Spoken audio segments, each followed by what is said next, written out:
नमस्कार, मैं हूँ vastu expert and astrologer doctor Vaishali Gupta. कई बार ऐसा होता है कि हमें अपने घर में अच्छा नहीं लगता। हमें लगता है कि हमारे घर में बहुत तरह की समस्याएं आ रही हैं और हम ये नहीं पहचान पाते कि कहीं हमारे घर में कोई वास्तु दोष तो नहीं है। वैसे तो एक अच्छे वास्तु विशेषज्ञ आपको ठीक से बता सकते हैं कि आपके घर में एग्जैक्टली क्या वास्तु प्रॉब्लम है और उसकी रेमेडी, उसका निवारण कैसे होना चाहिए। लेकिन फिर भी जो सभी लोग आम तौर पे वास्तु के बारे में इतना नहीं जानते हैं, उनको आज मैं बताना चाहूंगी कुछ ऐसे संकेत, कुछ ऐसे इंडिकेशंस जिससे कि आपको ये पता लगेगा कि आपके घर में वास्तु दोष है। सबसे पहली चीज, हमारे घर, हमारे जो स्पेस है उसकी एक एनर्जी होती है। हर एक क्लोज स्पेस की एक ऊर्जा होती है।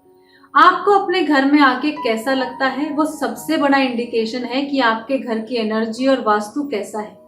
क्या आप अपने घर में आने के बाद रिलैक्स्ड फील करते हैं, अपलिफ्टेड फील करते हैं, टेंशन फ्री फील करते हैं, या फिर घर में घुसने के बाद आपको अजीब सी नेगेटिविटी, टेंशन, इस तरह की भावना आने लगती है।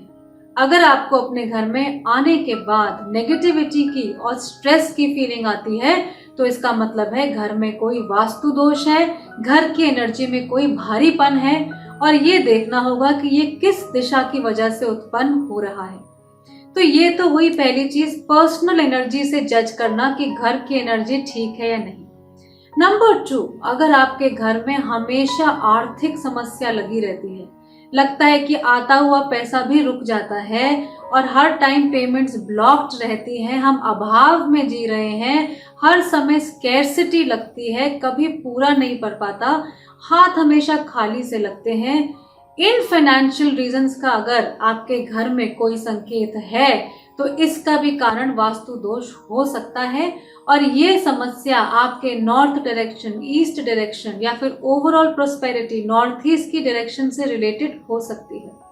नंबर 3, घर में पैसा तो आ रहा है लेकिन टिक नहीं रहा। कभी मेडिकल एक्सपेंसेस में निकल रहा है, कभी कोई और सामान खराब हो रहा है, कभी कोई और खर्चा आ गया जिसके लिए कि हम तैयार नहीं थे।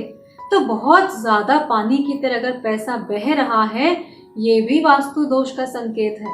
अगर हमारे साउथ या वेस्ट की डायरेक्शन में कोई वास्तुलॉजिकल इम्बैलेंस है तो ये पैसा रुकेगा नहीं जब तक कि आप उसे करेक्ट नहीं करेंगे।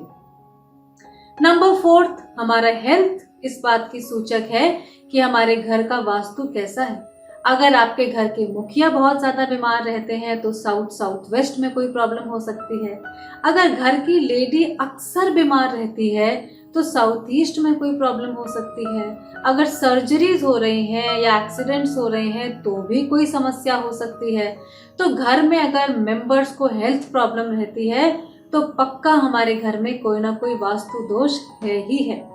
अनदर थिंग, अगर घर के लोग फिजिकली ठीक रहते हैं लेकिन मेंटली हमेशा परेशान रहते हैं, किसी ना किसी डिप्रेशन में रहते हैं, किसी ना किसी अवसाद में रहते हैं, लो फील करते हैं, उत्साह नहीं होता, तो भी आपके घर के नॉर्थ वेस्ट में कोई प्रॉब्लम हो सकती है। और हो सकता है इस छोटी सी प्रॉब्लम को दूर करने से आपके घर की एनर्जी बिल्कुल ठीक हो जाए। ये भी संकेत है इस बात का कि आपके घर में वास्तु दोष है। और साथ ही साथ सबसे इम्पोर्टेंट चीज, हम अपने घर में एक परिवार के साथ रहते हैं, कभी हमारे बुजुर्ग भी हमारे साथ होते हैं, हमारी एक्सटेंडेड फैमिली भी हमारे साथ होती है, और अगर हमारे रिश्तों में सौहार्द नहीं है, अगर हमारे रिलेशनशिप में हार्मनी नहीं है तो डेफिनेटली हमारे घर में वास्तु दोष है। अगर किसी घर का वास्तु सही होता है तो वहां के रिलेशनशिप्स में हार्मनी रहती है। तो ये कुछ खास मुख्य बातें ऐसी हैं, इनमें से अगर कोई भी चीज आप फील कर रहे हैं तो आपके घर में वास्तु दोष हो सकता है। साथ ही साथ अगर आपको कभी अपने घर में रात को सोने में डर लगता है या घबराहट होती है या नींद नहीं आती तो भी ये एक वास्तु के दोष का सूचक है। Thank you so much for listening to me and have a nice day.